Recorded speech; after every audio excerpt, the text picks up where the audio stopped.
Buenos días, bienvenidos a la primera clase de este curso sobre alternativas de desarrollo en la Amazonía ecuatoriana. Este curso incluye aspectos socioeconómicos, ustedes van a tener conmigo algunas clases y también aspectos vinculados con biodiversidad, cultura, que estarán a cargo de otros profesores. Nosotros vamos a comenzar a discutir el tema de las condiciones de vida.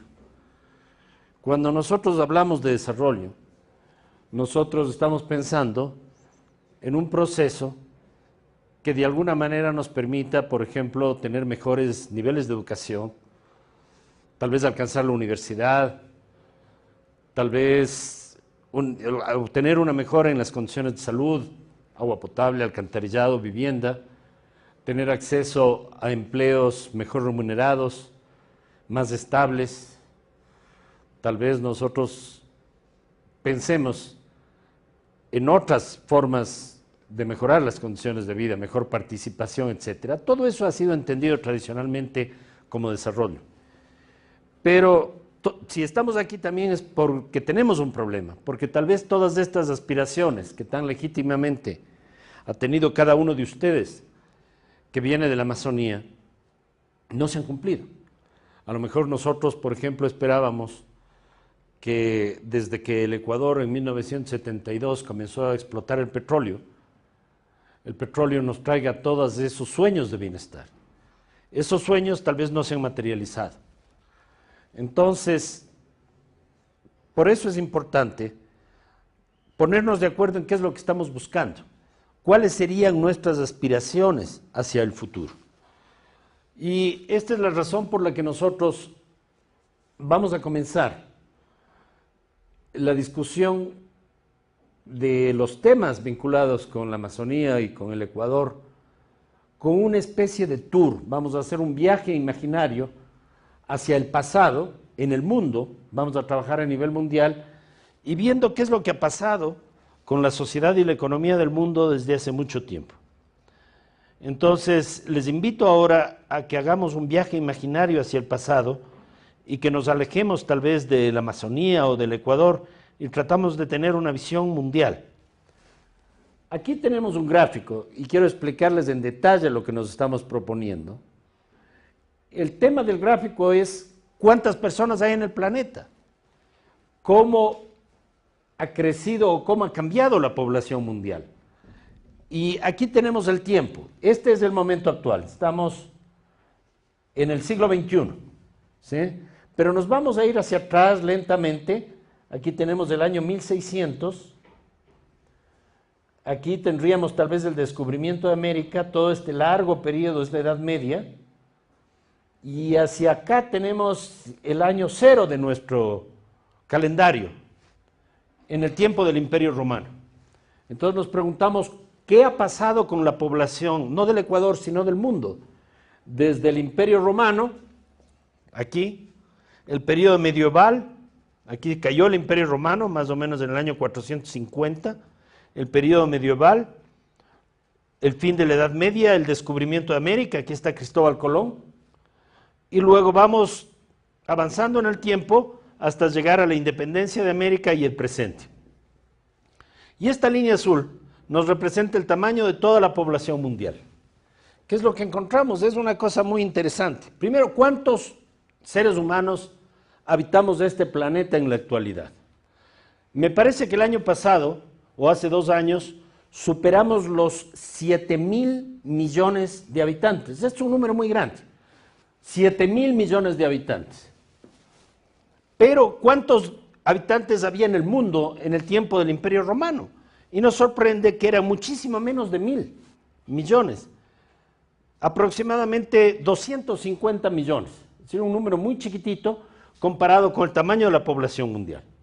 Pero una cosa muy interesante es que después de la caída del Imperio Romano vino la Edad Media. Los bárbaros se tomaron Roma y vino un larguísimo periodo que duró más de 1000 años. ¿Y qué pasó con la población mundial en ese periodo? Vean ustedes, esta es una línea casi recta y horizontal. Esto quiere decir que la población del mundo casi no aumentó. y cuando comienza a crecer de una manera, yo diría, absolutamente descontrolada y rápida la población mundial, más o menos hacia 1750.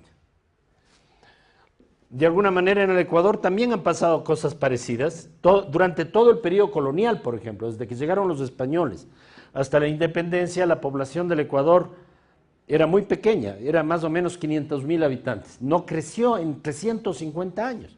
Y esto pasó también a escala planetaria.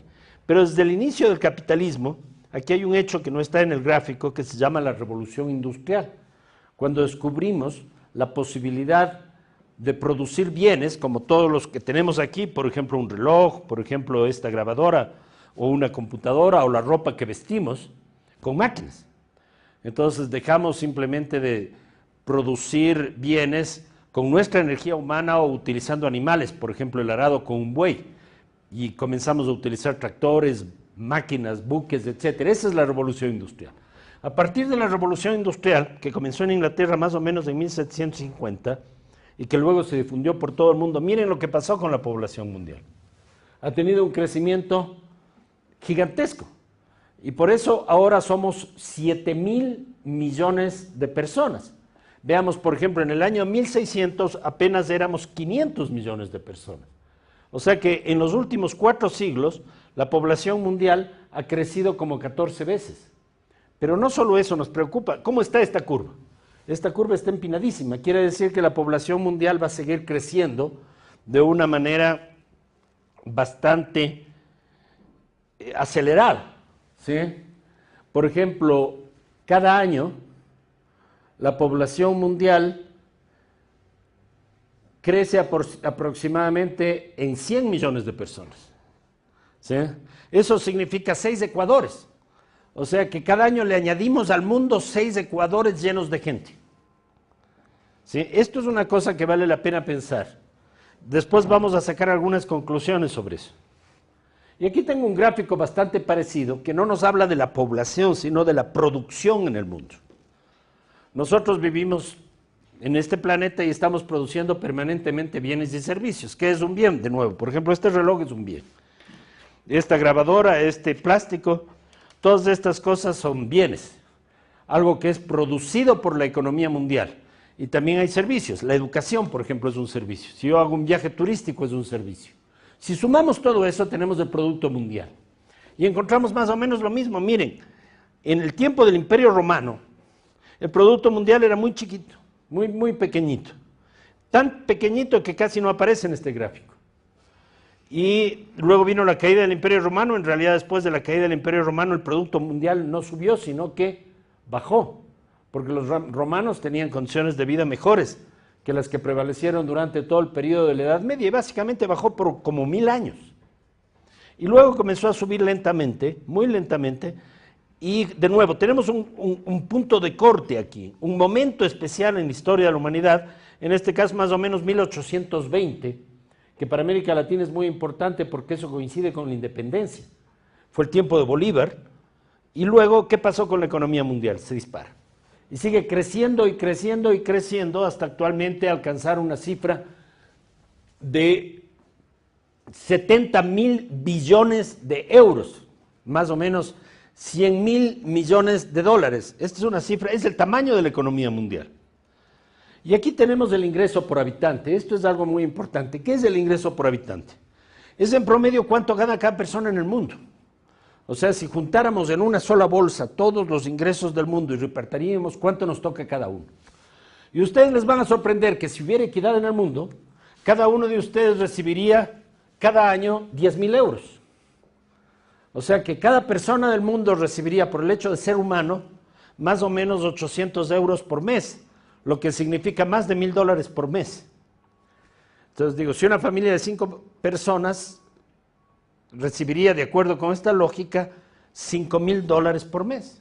Yo les pregunto, si ustedes recibirían en su familia, si ustedes pertenecen a una familia que tiene 2 padres y 3 hijos, y recibirían $5,000 por mes, probablemente podrían hacer mucho más cosas que las que están haciendo ahora. Muchas familias ecuatorianas son pobres, podríamos superar la pobreza. Esto es bien interesante porque esto quiere decir que el mundo está produciendo tanto que en realidad no habría pobres en el mundo si es que esta producción mundial estaría bien distribuida. Y yo quiero recordarles aquí una frase muy sabia del líder de la independencia de la India, Mahatma Gandhi. Mahatma Gandhi dijo algo sobre lo cual vamos a reflexionar ahora, que nos sirve mucho para entender a dónde estamos yendo. Gandhi dijo: el planeta Tierra tiene capacidad suficiente para darnos a todos los seres humanos todo lo que necesitamos, para satisfacer las necesidades de todos. Pero lo que no tiene el planeta es la capacidad de satisfacer la codicia de todos. Pensemos en esa frase que a mí me parece sabia de Mahatma Gandhi. Y sigamos un poco más adelante. Entonces, hasta aquí hemos visto algo muy interesante, que la economía y la población mundial antes de la revolución industrial tenían una forma más o menos estática. ¿Esto qué quiere decir? Que eran chiquitas y que crecían poco. Pero que a partir de la revolución industrial, o sea, del inicio de lo que se llama el capitalismo, hay una explosión de la producción, una explosión de la economía y una explosión también de la población. Entonces, en principio eso podría pensarse como una muy buena noticia. Si estamos produciendo tanto en el mundo, entonces, ¿qué estamos haciendo aquí? Pensando cómo mejorar nuestro bienestar. Lo mejor es seguir creciendo y así algún día todos vamos a ser más ricos que antes. Pero en realidad eso no es tan así y por eso yo les he traído este gráfico. Y ahora no nos vamos a ir de vuelta al tiempo de los romanos. Vamos a irnos en el pasado, pero este viaje imaginario que vamos a hacer en el pasado solo va a llegar hasta el descubrimiento de América, 1500. Digamos, Colón, ustedes saben, descubrió América en 1492 y Pizarro llegó a las costas del Perú en 1534. Estamos más o menos por aquí. Y de nuevo tenemos el gráfico del Producto Mundial, o sea, el tamaño de la economía, cuánto gana cada persona en el mundo en cada momento del tiempo. Es el producto por habitante, que les había dicho que alcanzaba más o menos 10.000 euros a nivel mundial. Pero ahora ya no vamos a hablar de la economía mundial, sino que ¿quiénes son? Son pocos, y les voy a enumerar: Estados Unidos, Canadá, en América, toda Europa Occidental, o sea, lo que se conoce actualmente como la Unión Europea, y además de eso vamos a poner dos países más, que son Japón y Australia, y Nueva Zelanda en realidad. Eso es lo que llamamos los países desarrollados. ¿Cuánto gana un ciudadano en esos países en promedio? Nos vamos en la curva y llegamos a la actualidad. No ganan 10.000 euros, ellos ganan 35.000 euros por persona. ¿Qué quiere decir eso? 3 veces y media más que el promedio mundial. Son los países ricos del mundo. Y bueno, ¿y dónde está el resto del mundo? El resto del mundo está acá. ¿Y cuánto gana un ciudadano del resto del mundo? No gana 10.000 euros, gana apenas 6.000 euros. ¿Sí? 6.000 euros, ¿qué quiere decir? 6.000 euros es más o menos la sexta parte de lo que gana un ciudadano en los países industrializados. Esto quiere decir que un ciudadano medio en Estados Unidos gana como 6 personas en el resto del mundo. Entonces sí encontramos un problema, y es que este enorme crecimiento de la economía mundial está muy desigualmente distribuido. Que hay un grupo pequeño de la población que vive en los países que les indiqué, que se llaman desarrollados, que gana mucho. Y aquí vamos a ver dos cosas. A nosotros nos interesa América Latina. Miren dónde está América Latina, un poquito mejor que el promedio mundial, estamos aquí. Un latinoamericano en promedio gana más o menos 10.000 euros, que es un poquito más, algo un poquito por encima del promedio mundial. Pero aquí tenemos el África, y el África está en esta línea morada. ¿Cuánto gana un africano en promedio? 2.000 euros. ¿Y cómo se comparan los 2.000 euros con los 35.000 que gana un norteamericano? 17 veces menos. Entonces resulta que una persona, por ejemplo, en Zimbabue, gana 17 veces menos que un norteamericano. Y que un norteamericano gana como 17 personas en el África. Entonces vemos que hay una enorme desigualdad en el mundo. Vamos a continuar un poquito Pero antes de eso quiero mostrarles que esa desigualdad ha ido creciendo. Miren, esto se llama el gap, o sea, la diferencia entre el dinero que va a los países industrializados y el resto del mundo. Miren, si ustedes comparan, por ejemplo, el ingreso de un africano con el ingreso de un norteamericano, tienen este gap. ¿Qué ha pasado en la historia de la humanidad con este gap? Como ven ustedes, ha ido creciendo con el tiempo. En el tiempo que llegó Colón a América, era muy chiquito.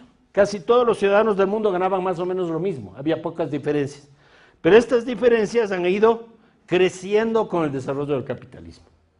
Es decir, está creciendo la economía mundial, pero nos sorprende encontrar que este crecimiento no beneficia a todos, sino que hay un grupo pequeño, en este caso de países, que son los que más se benefician de ese crecimiento acumulado.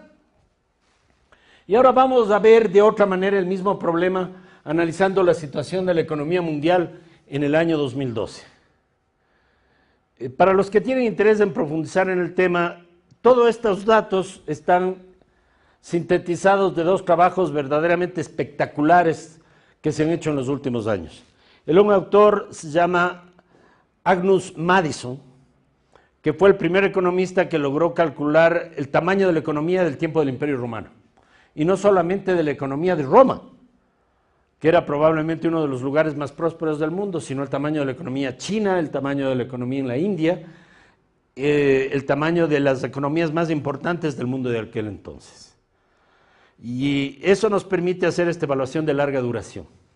Y la otra fuente que estamos utilizando es un trabajo verdaderamente espectacular, que es un libro de unas 630 páginas que se publicó hace aproximadamente 2 semanas, que se llama El capital en el siglo XXI. Es escrito por un economista francés que se llama Piketty y ha sido considerado probablemente como uno de los trabajos más serios que se ha hecho sobre la economía mundial, por lo menos en 50 años. Entonces, les cuento porque ustedes pueden tener interés en consultar estas fuentes y hacer un análisis más profundo. Piketty publicó su libro, está mandado a la imprenta en 2013, y por eso estos son los últimos datos disponibles que eran del 2012. Esta es la población que vive en los países industrializados. O sea, aquí está Estados Unidos, Canadá, Europa y Japón, más Australia. ¿Ya? Todos estos rojitos. ¿Cuánto ganan estos rojitos? Todo este pedazo del pastel. O sea, esto es lo que consumen los países industrializados. Observen que ellos representan menos de la 1/6 parte de la población mundial y concentran casi la mitad del producto mundial. ¿Y cuál es el otro enorme? El otro enorme es la China. Los estudios nos indican, y esto apareció en la prensa hace pocos días, que a fines de este año la China se convertirá en la economía más grande del mundo, después de los Estados Unidos. Estados Unidos ha sido la economía más grande del mundo desde 1780 hasta ahora. Pero en el año 2015 va a ser el primer año en que la economía más grande del mundo ya no es los Estados Unidos, sino China. Y por eso yo les he puesto China acá. Esta es la población de China. Observen que hay más chinos que todos los europeos y desarrollados juntos. ¿Sí? China tiene este pedazo, más de 1.000 millones de habitantes viven en China. ¿Y qué tamaño es la economía china? Es de este pedazo. Si comparan, en todo caso, mucho más chiquita que la economía de los países industrializados, pero este va a ser el país más grande del mundo. Y otro gigante es la India, que está acá. La población de la India se va a convertir también en la población más grande del mundo de aquí a tal vez 10 años, pero el tamaño de la economía de la India es mucho más pequeño, como ven ustedes. Entonces, si suman estos 3 países industrializados, como son la India, China y los países desarrollados, ustedes tienen más o menos 2/3 del pastel. Y bueno, ¿y qué pasa? Aquí veamos qué pasa con América Latina. Estos somos nosotros. Sí, por aquí en un pedacito chiquito está el Ecuador. Y nosotros lo que tenemos es esto. O sea, somos más o menos el 9% de la población del mundo y tenemos el 9% del ingreso mundial. Y luego vienen los africanos. Observen ustedes, esto es muy interesante. África, y aquí solo he puesto el África subsahara. O sea, he quitado los países árabes que también están en el África. Por ejemplo, Argelia o Libia. ¿Sí? Que son países africanos. Esto es lo que se llama el África negra. ¿Sí? El África subsahara es mucho más grande que América Latina en población. ¿Y qué tamaño tiene la economía africana? Casi no se ve aquí, miren, este pedacito. Observen ustedes que la población del África es más o menos comparable con la población de los países industrializados. Mientras los países industrializados tienen todo esto, el África solo tiene este pedacito del pastel. Entonces, esta es una representación gráfica interesante que nos muestra las desigualdades entre los países del mundo. Pero en realidad este es solo una parte del cuento, porque estamos analizando, por ejemplo, el ingreso de los norteamericanos. Pero no todos los norteamericanos son iguales. En Estados Unidos vive Bill Gates, o en México vive el hombre más rico del mundo, que se llama Slim. Y no todos los mexicanos tienen el ingreso del señor Slim. Entonces vamos a ver qué es lo que pasa. Este es un dato sumamente interesante, recientemente calculado por el Banco Mundial, que es cómo se reparte el ingreso de los hogares en el mundo, de los hogares. ¿Sí? Y aquí este gráfico requiere una explicación. Hemos dividido los hogares del mundo en 100 grupos. ¿Sí? En 100 grupos. Supongamos debe haber más o menos 12.000 millones de hogares en el mundo. Esto significa que cada grupo tiene más o menos 120 millones de personas. Cada linita de estas. ¿Sí? Y esto es lo que tiene, cuánto ganan esos hogares en promedio. Por ejemplo, este es el 1% más rico del mundo. Aquí está el señor Slim, aquí está Bill Gates, aquí están los grandes millonarios del mundo y mucho más gente más. ¿Sí? Y aquí están lo que ganan los más pobres del mundo, los hogares más pobres del mundo, que ganan tan poquito que casi no aparece el punto aquí. Esta es la diferencia entre los más pobres, que ganan un puntito, y los más ricos, que ganan todo esto.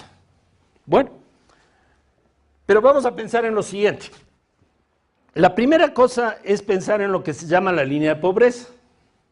Hay mucha gente en el mundo, como ven ustedes en todo este grupo, ¿sí?, que ganan menos de $4 por día, aproximadamente. Esto es lo que el Banco Mundial ha denominado como línea de vulnerabilidad. Y esto se clasifica en 3 grupos. Los que son tremendamente pobres, esto quiere decir que así gastaran en comida todo lo que ganan, todavía seguirían siendo desnutridos. ¿Y qué tamaño de la población mundial? Tenemos una quinta parte de la población mundial que vive en condiciones de extrema pobreza. Quinta parte quiere decir que de los 7.000 millones de habitantes del planeta, hay 1.400 millones de personas que viven en una situación de extrema pobreza. Luego vienen los pobres. Los pobres son hogares que no pueden dar una educación adecuada a sus hijos, no pueden dar condiciones de salud si los niños se enferman, no pueden satisfacer sus necesidades básicas. Y luego vienen los vulnerables, que sin ser pobres, en caso de que tengan alguna calamidad, por ejemplo una inundación, pueden convertirse en pobres en cualquier momento. Sumen estos 3 grupos y ustedes van a encontrar casi más de la mitad en realidad de la población mundial. Un 54% de la población mundial vive en condiciones de enorme riesgo o pobreza. Entonces, ¿cómo es que hace un rato decíamos que hay suficiente plata para todos? Y aquí está efectivamente el ingreso promedio del mundo. Esto quiere decir que si repartiríamos adecuadamente el ingreso promedio en el mundo, no solamente que no habría pobres en el mundo, sino que todos podrían tener el doble de lo que necesitan para sobrevivir. ¿Sí? Que eran estos 10.000 euros al año por persona de los que estábamos hablando. Sin embargo, hay muchos pobres en el mundo. ¿Y por qué hay muchos pobres en el mundo? Porque hay muchos, muy pocos, muy ricos. ¿Sí? Esta es la enorme desigualdad que existe en los ingresos del mundo. Y vamos a ver un poquito, esto es el ingreso, y aquí está la riqueza. La riqueza no es lo mismo que el ingreso. El ingreso es cuánto yo gano, cuánto yo recibo cada año, y la riqueza es, por ejemplo, cuántas fábricas tengo, o si yo tengo una hacienda, o si yo tengo bienes productivos. ¿Y cómo funciona esto de la riqueza? Aquí también he dividido a la población del mundo en muñequitos. Cada muñequito son 70 millones de personas. ¿Sí? Y resulta que el muñequito más rico, o sea, los 70 millones de habitantes más ricos en el mundo, tienen este pedazo de toda la riqueza del mundo. Si tomamos el 5% más rico, tenemos más de la mitad de la riqueza del mundo. Esto es más o menos un tercio. O sea que el 5% de las personas más ricas en este planeta concentran más de la mitad de la riqueza del mundo. ¿Y quiénes son este montón de muñequitos que están acá? Estos son los pobres, que como habíamos visto casi no tienen nada, ¿sí? Que están acá. Entonces aquí encontramos dos cosas muy alarmantes, que este crecimiento que ha sido tan grande en el capitalismo es muy desigual y que está muy desigualmente repartido. Aquí tienen los datos. Por ejemplo, el 1% más rico del mundo tiene más del 30% de la riqueza del mundo. El 5% más rico del mundo tiene el 57% de la riqueza del mundo. El 10% más rico del mundo tiene el 71% de la riqueza del mundo.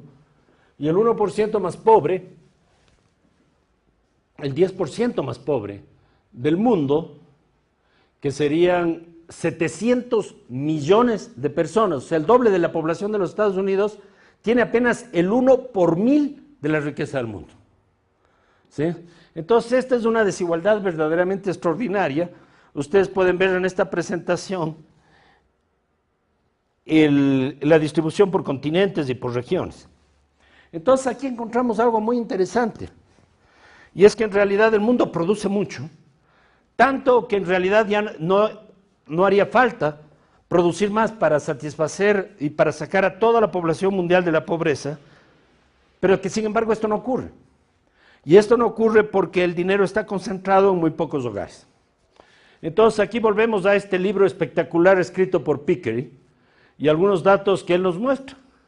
Este señor, por eso es tan espectacular, ha hecho un análisis de todo lo que ha pasado en los principales países. Este es un equipo, en realidad no es solo él.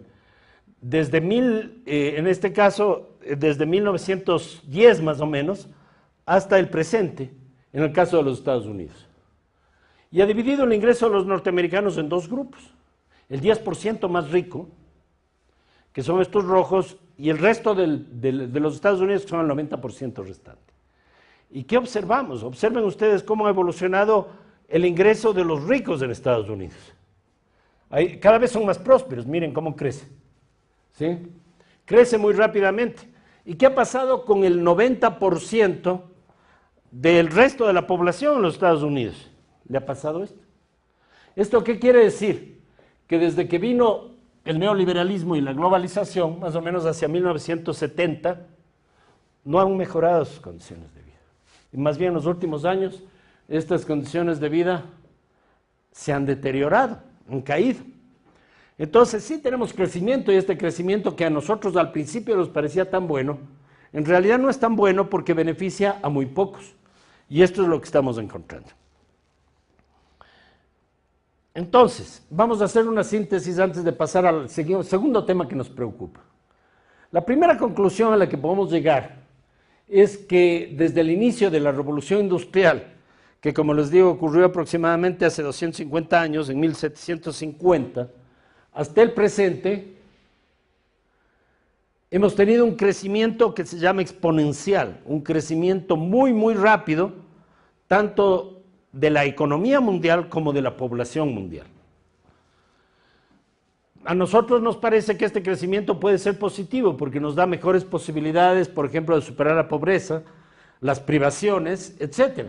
Pero si hacemos un análisis más detenido, hemos encontrado que este crecimiento no ha beneficiado a todo el mundo, sino que se ha concentrado, por un lado, en muy pocos países, que son los países denominados desarrollados, y por otro lado, en una pequeña fracción de la población mundial, que es este 1% más rico del planeta, ¿sí? O el 10% más rico del planeta, como quieran ver, que es una pequeña fracción de la población que en realidad ha concentrado en su favor la gran mayoría de los beneficios de este proceso de acumulación. La tercera conclusión interesante es que tal vez cuando Mahatma Gandhi dijo esta frase tan sabia, en ese tiempo la economía mundial no avanzaba para que todos los ciudadanos del mundo puedan satisfacer sus necesidades de educación, salud, vivienda, empleo, pero en la actualidad sí. Estamos en un mundo donde por primera vez es posible que no haya pobres, donde por primera vez todos los ciudadanos del mundo pueden satisfacer sus derechos sociales en educación, salud, vivienda y empleo. Pero esto no está ocurriendo, ¿sí? Lo que está ocurriendo, y esto es algo que lo demuestra claramente este libro, el libro del Capital en el siglo XXI de Piketty, es que en realidad el mundo es cada vez más desigual. No solamente que tenemos estas desigualdades sociales abismales que hemos visto, sino que él demuestra, con un análisis que en realidad comienza hace 300 años, que cada vez las diferencias sociales en el planeta, lejos de disminuir, han estado aumentando. Y por eso propone una serie de medidas que no vamos a analizar en esta clase.